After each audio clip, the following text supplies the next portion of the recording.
In December of 1945, an Egyptian farmer named Muhammad Ali swung his mattock into the dirt at the base of a limestone cliff, searching for nothing more than fertilizer for his fields.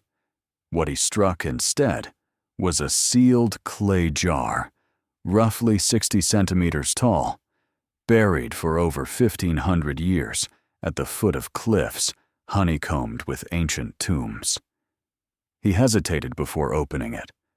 Local belief held that jars sealed this carefully sometimes contained jinn, spirits that could curse whoever released them.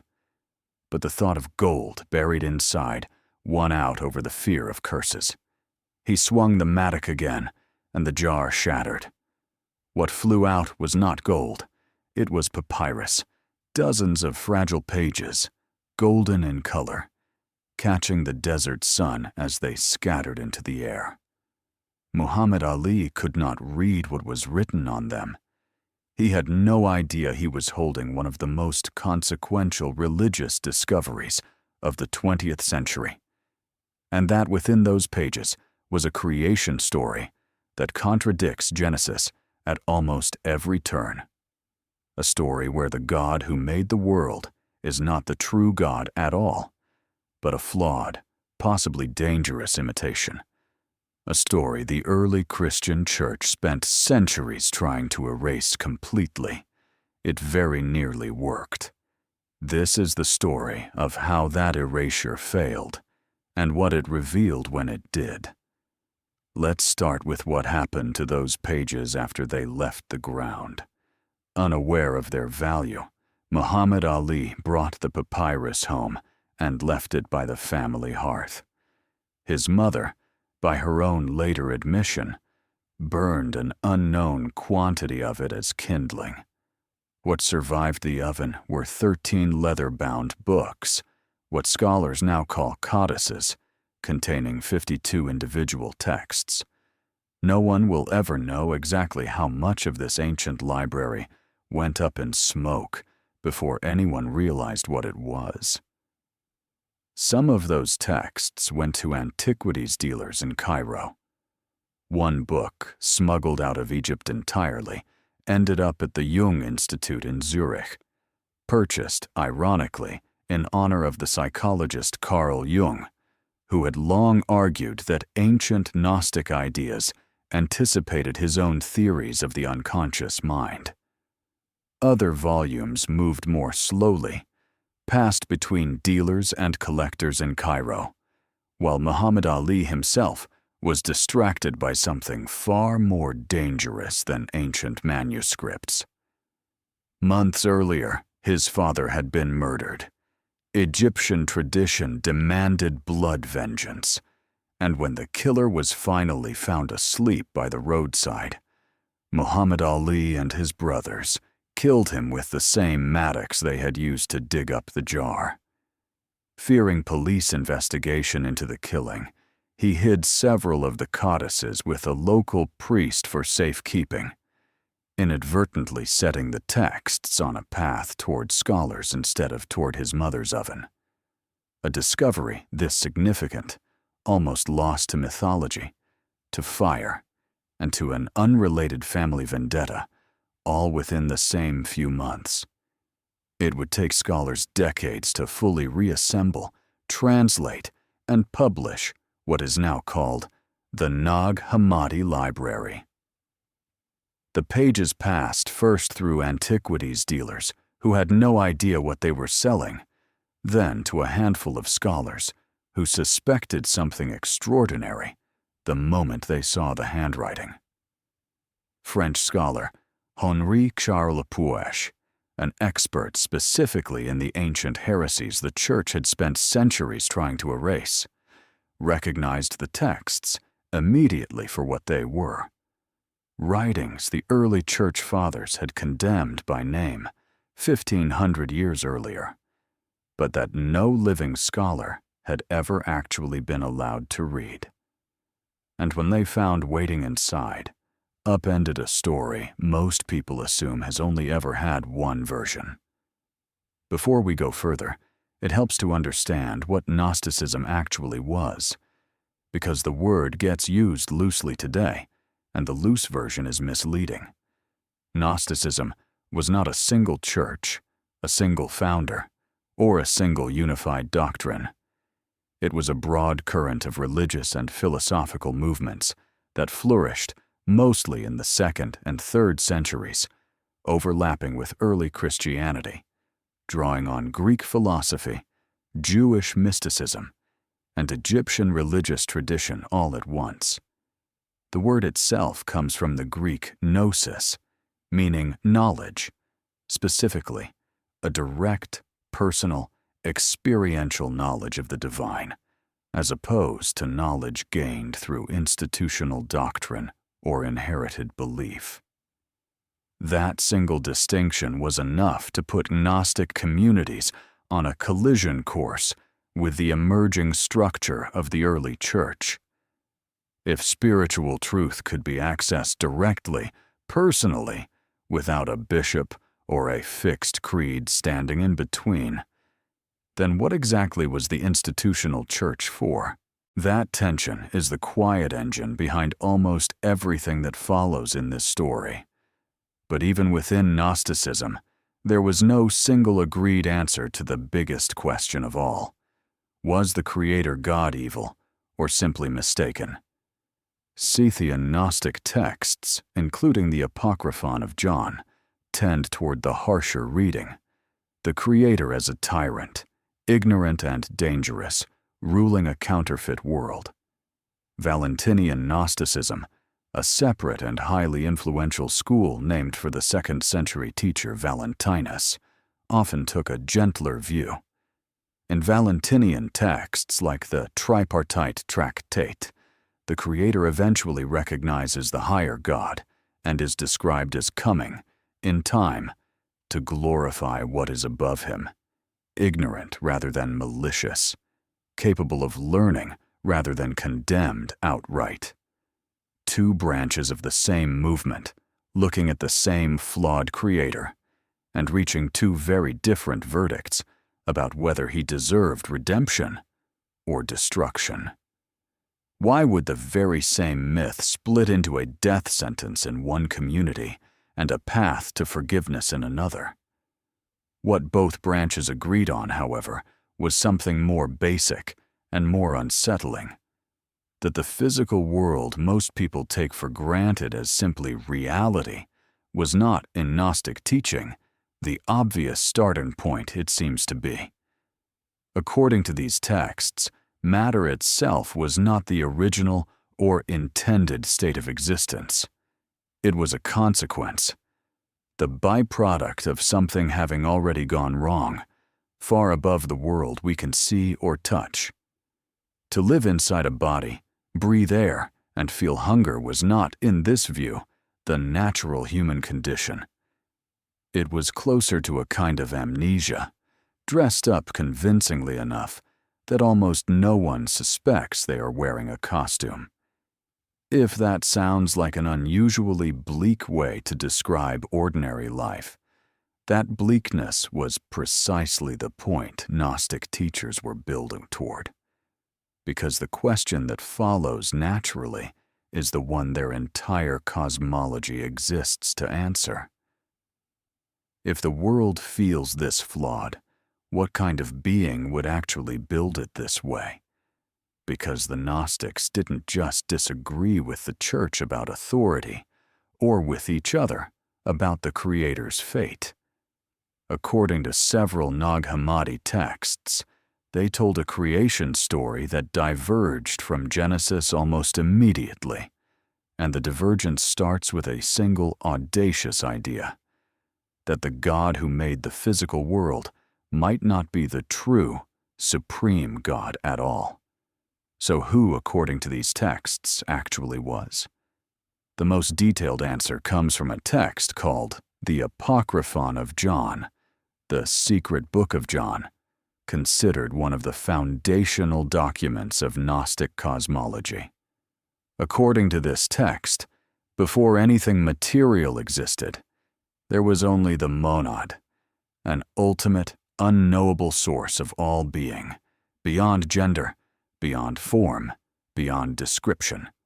From this source emanated a series of paired divine beings called Aeons, entities representing qualities like mind, truth, and life, each one a kind of living idea rather than a person in any ordinary sense, together forming a realm of pure light called the pleroma, the fullness, a realm built entirely out of paired opposites, balanced by design. So what happens the moment one of those pairs goes missing? The Aeons existed in pairs deliberately, balance built into the very architecture of the divine realm, a perfect, balanced system, which makes what happens next even harder to explain away as inevitable. Among the youngest of these Aeons was Sophia, wisdom, and it was her decision to break that design alone that set the entire cosmic drama in motion. Driven by a desire to create on her own, without her divine consort, without the approval of the monad, Sophia acts alone. The result is not the perfect being she intended. It is something flawed, something that does not belong in the pleroma at all. Horrified by what she has made, Sophia hides her creation in a cloud of darkness, hoping the other Aeons will never see her mistake. But you cannot uncreate something, and what she has made does not stay hidden for long. This being is Yaldabaoth. Gnostic texts describe him as monstrous in form, part lion, part serpent, and profoundly, dangerously ignorant. He does not know Sophia made him. He does not know the pleroma exists. He believes, with total and unshakable confidence, that he is the only God there is. According to the Apocryphon of John, Yaldabaoth eventually declares, "I am God, and there is no other beside me." For a Gnostic reader in antiquity, the line was unmistakable. It is the exact phrase used of the God of the Hebrew Bible in the book of Isaiah. The Gnostic texts are not subtly suggesting a parallel. They are stating outright that the creator God worshipped by mainstream religion is Yaldabaoth, blind, isolated, and entirely unaware that something greater exists above him. This is the Demiurge, a Greek term meaning craftsman, used across Gnostic texts to describe the entity responsible for shaping the material universe. What eventually happens to him depends on which Gnostic text you read, and the disagreement is sharper than most popular retellings let on. The Apocryphon of John is unambiguous. At the end of all things, the light returns to the pleroma, and Yaldabaoth, along with the entire material world he built, is cast into the depths permanently. No redemption. Total destruction. But that is not even his worst fate on record. A separate text, the Pistis Sophia, describes him as already fallen, already reduced, tormenting condemned souls in a realm of fire alongside 49 lesser demons. A ruler who has become one of the punished rather than the one doing the ruling. Yet in Valentinian tradition, the ending softens considerably. Because their demiurge was ignorant rather than malicious by nature, several Valentinian thinkers left room for his eventual enlightenment, the possibility that even the blind creator might in time come to recognize the light he unknowingly carried all along. Why would the same religious movement produce two such different endings for its central antagonist? Perhaps because the question Gnostics were really asking was not about cosmic justice at all, but about something closer to home. Is the world's flaw a permanent feature or a correctable mistake? And the demiurge does not work alone. According to Gnostic cosmology, Yaldabaoth creates a set of subordinate rulers, to help administer the world he has built. The Scythian texts describe 12 of them tied to the zodiac, with 7 holding particular authority over the material cosmos, rulers of the planetary spheres. These are the Archons. The Greek word archon simply means ruler, but in Gnostic use, it carries a much heavier implication. According to these texts, the Archons are not benevolent administrators. They are jailers. Jailers guarding what exactly? And from whom? Some Gnostic communities took this cosmology further still, describing each of the 7 planetary Archons as a checkpoint the soul had to pass through after death, climbing back toward the pleroma sphere by sphere, reciting secret passwords to slip past rulers who would otherwise trap it in an endless cycle. Surviving Gnostic texts and amulets describe specific names and seals required at each gate. Practical, almost technical instructions for navigating a universe its own architects had rigged against escape. This was not abstract philosophy for the communities who held it. If the passwords were real knowledge, then forgetting them carried genuine cosmic stakes, a wrong turn after death with no second attempt. Gnosis, in this light, was survival information, passed teacher to student, like a map through hostile territory only the initiated could read. Gnostic teachings describe the Archons as the architects of human bondage, not through cruelty in the way a tyrant is cruel, but through a cosmic prison disguised as ordinary reality. According to several Nag Hammadi texts, the Archons constructed the very fabric of material existence specifically to keep something trapped inside it.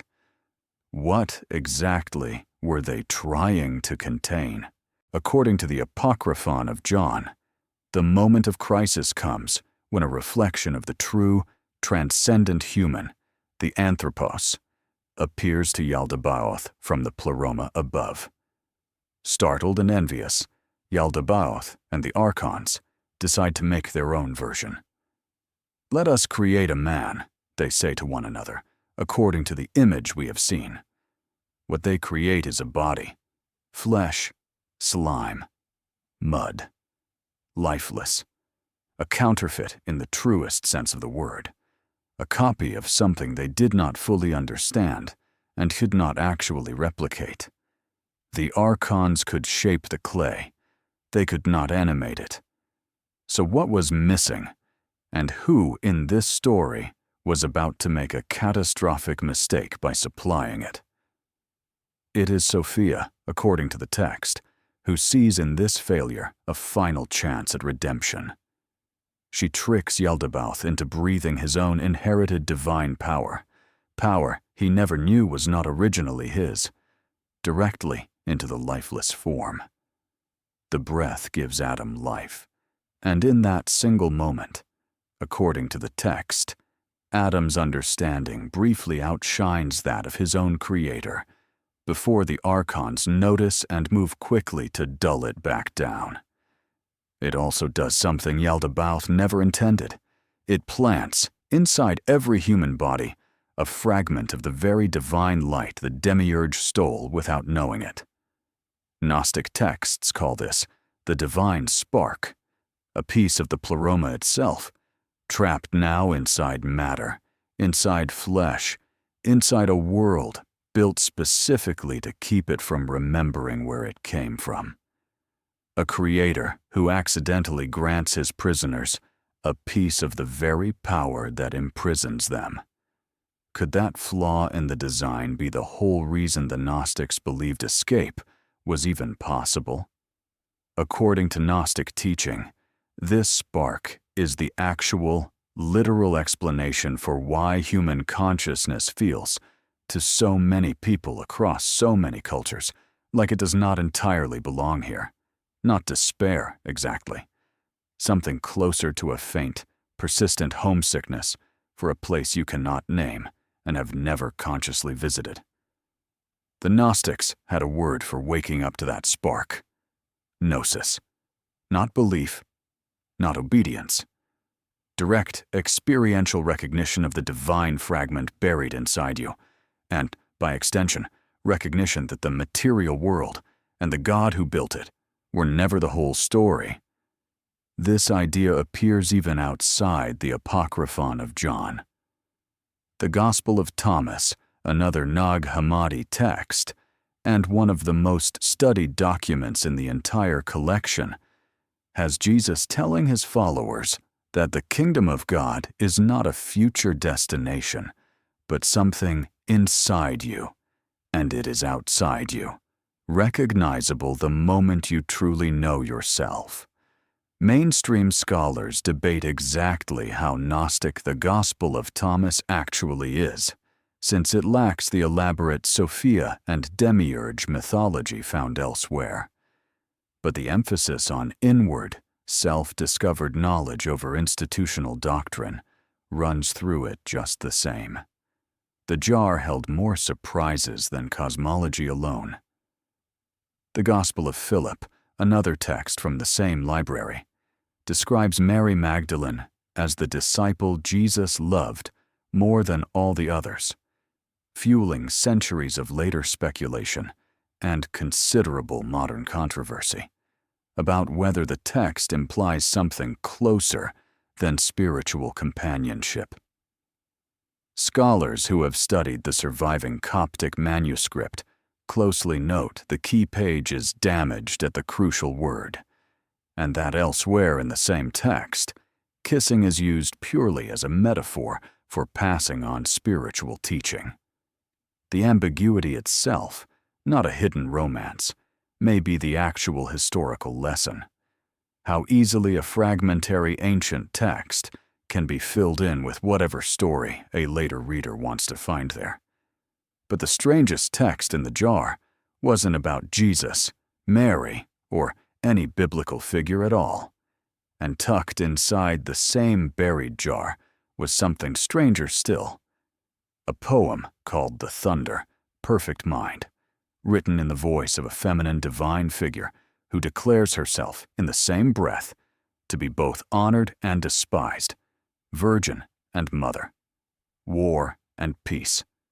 Scholars still debate which specific religious community produced it, since unlike most of its neighbors in the jar, it never once mentions Jesus, Genesis, or any specifically Christian figure at all, raising the possibility that whoever buried that jar in the 4th century was protecting more than one suppressed tradition, not just one.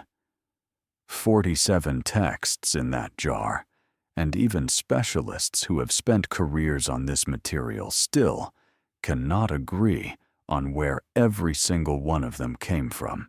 If even a fraction of this reached ordinary believers in the 2nd century, it is easy to see why bishops grew alarmed. A teaching like this does not just challenge a creation story, it challenges the necessity of the Church itself. Which brings us to the man largely responsible for what happened next. Around the year 180, a bishop named Irenaeus of Lyon, in what is now France, sat down to write a 5-volume work with an unambiguous title, Against Heresies. Roughly half of it is devoted specifically to dismantling Gnostic teaching, point by point, in exhaustive, almost obsessive detail. Irenaeus argued that Gnostic teachers were corrupting an authentic apostolic tradition passed down in an unbroken line from Jesus' own followers. He insisted that truth was not secret, not reserved for an initiated few, but identical and available everywhere the Church's bishops taught it. Where Gnostic texts described the material world as a flawed prison, Irenaeus insisted creation itself was good, made by one true God, destined eventually for glorification rather than escape. For roughly 1,500 years, Irenaeus's hostile summary was virtually the only source anyone had for what Gnostics actually believed. Gnostic texts themselves had been destroyed so thoroughly that mainstream scholars assumed Irenaeus had likely exaggerated or selectively misrepresented doctrines he was determined to discredit. Then Nag Hammadi happened, and here is the detail that genuinely surprised scholars when the texts were finally translated. Irenaeus had not exaggerated much at all. His descriptions of Sophia, Yaldabaoth, and the Archons line up with remarkable precision against the actual primary texts unearthed in that buried jar. The man writing the attack had, by all available evidence, actually understood what he was attacking. Why does that matter? Because it means the destruction of Gnostic writing was not based on a misunderstanding. It was based on an accurate reading of ideas the Church considered dangerous enough to need eliminating completely. Why dangerous enough for that? Mainstream historians generally point to authority, not metaphysics, as the real fault line. Elaine Pagels, the religious historian whose 1979 book, The Gnostic Gospels, remains the most widely read account of these texts, has argued that the central conflict was institutional. If access to God required no priest, no bishop, no fixed creed, only direct, personal gnosis, then the entire apparatus the Church was building to unify and govern a growing religious movement had no clear function left to perform. Once Christianity became the empire's official religion in the 4th century, the incentive to eliminate competing texts intensified sharply. Copies were burned, possessing them became dangerous, and for roughly 15 centuries, it worked. The Gnostic creation story all but vanished from the historical record, preserved only in the hostile paraphrase of the men who had set out to destroy it, until a farmer, digging for fertilizer, swung his mattock into the wrong patch of ground. So what happened to these ideas once they resurfaced? The most immediate impact was on how historians understood the role of women in the earliest Christian movement. Pagels has pointed out that several Nag Hammadi texts describe the divine in explicitly feminine terms, Sophia herself, but also direct invocations of God as mother, as well as father. Language almost entirely absent from the texts that became the New Testament canon. Some Gnostic communities, according to surviving accounts, permitted women to teach, prophesy, and hold positions of religious authority generally closed to them in the developing mainstream church. Pagels has argued that this is not incidental. A theology built around direct, internal gnosis has less structural need to restrict who is allowed to access the divine, while a theology built around apostolic succession and institutional authority has a much stronger incentive to formalize exactly who is and is not permitted to lead. It is a reading that reframes the entire conflict, not a dispute over abstract cosmology at all, but over who gets to hold spiritual power and how that power gets passed down once a religious movement grows large enough to need real institutions.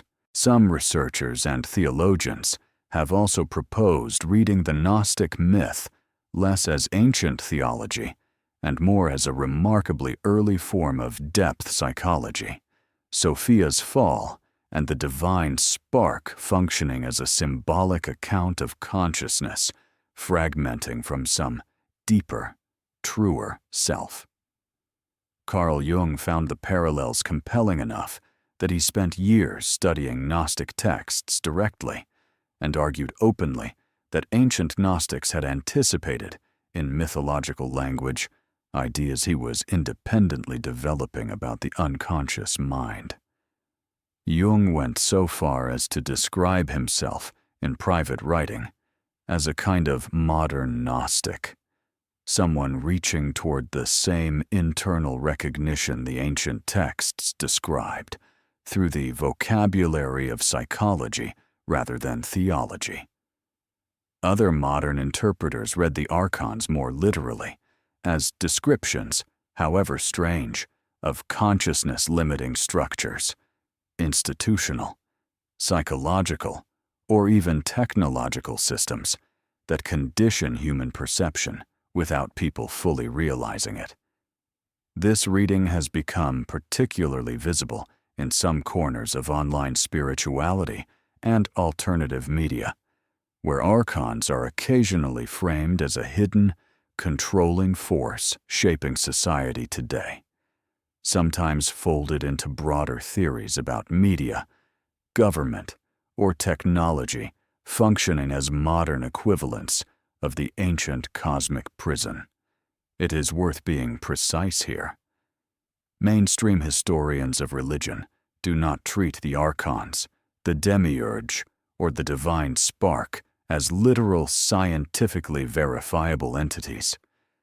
These are not topics regarded as evidence-based claims about the structure of physical reality. They are read by the overwhelming majority of scholars as the cosmology of specific, ancient religious communities, rich, internally coherent, historically significant, and worth taking seriously as belief without requiring anyone to accept the belief as fact. Critics of more literal modern readings argue that treating Archons as quasi-scientific or quasi-political forces stretches a 2,000-year-old religious metaphor well past what the original texts were ever attempting to claim. Gnostic writers were not describing physics. They were describing, in the symbolic vocabulary available to them, why a world capable of producing both beauty and horror might not have been built by an entirely good, entirely competent creator. That is a theological argument, not a testable one, and it remains, even now, genuinely unresolved, not because evidence is lacking, but because it was never the kind of claim evidence could settle in the first place. So where does that leave us, standing at the edge of a buried jar that almost stayed buried forever? We have a real discovery in 1945, near a real Egyptian village, recovered from a real, sealed clay vessel. We have real 2nd and 3rd century texts, written by real ancient communities, describing a creation story fundamentally different from the one most of the world inherited. We have a real bishop writing a real refutation whose accuracy was only confirmable 17 centuries later. And we have a real, ongoing argument among historians, theologians, and casual readers alike about what any of it should mean today. What we do not have is proof that Sophia fell, that Yaldabaoth reigns, or that a divine spark sits trapped inside human consciousness waiting to be remembered. Those remain exactly as the ancient Gnostics themselves might have put it, matters of gnosis rather than evidence, known only from the inside, if they are known at all. What we do have, undeniably, is the fact of the suppression itself, 1,500 years during which an entire alternative account of creation, suffering, and the human condition survived only as a caricature drawn by its enemies. That alone is worth sitting with. Not every erased idea deserves to be believed, but an idea this thoroughly erased and this accurately remembered by the people erasing it was clearly never just a minor theological footnote.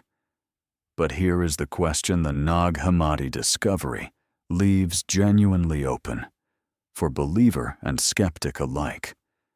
How differently might the last 2,000 years have unfolded if the texts a farmer's mattock struck in 1945 had never been buried, and never needed rediscovering at all.